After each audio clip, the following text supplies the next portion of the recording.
বা আগের থেকে নিয়মিত ভিডিও ছাড়ার চেষ্টা করছি। যদি ভিউজ না আসে তাহলে কি করে ভিডিও ছাড়া যায় বলো? এটাই হলো সবথেকে মূল কারণ। আমি ২য় চ্যানেলে মানে আরেকটা চ্যানেল আছে এর পরিবর্তে। তো সেই চ্যানেলে আমি বরাবরই ভিডিও দিয়ে আসি। মাশাআল্লাহ সেই চ্যানেলটা চলছেও ভালো। কিন্তু আমার এই চ্যানেলটাতে অনেকটা আমি মার খেয়ে গেছি। আর এই চ্যানেলটা আমার ১ম এ এই চ্যানেলটাই খোলা হয়েছিল।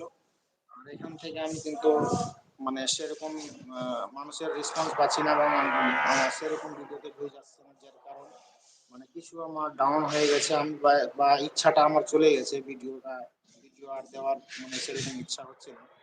তো সবাইকে বলবো সবাই একটু আমার সাথে যুক্ত হয়ে থাকো, আর সবাই আমার ভিডিওগুলো দেখার চেষ্টা করো। যেরকম এখন আমি ১২ জন ১৩ জন করে ওয়াচিং দেখতে পাচ্ছি। তো সবাই যদি এইভাবে ওয়াচিং এ থাকো বা এরকম ভাবে যদি ভিডিওগুলো আমার দেখা হয় নিয়মিত, আমি যেগুলো ভিডিও আপলোড দিচ্ছি, তাহলে কিন্তু তোমাদের দোয়ায় আমি অনেক দূর এগিয়ে যেতে পারবো।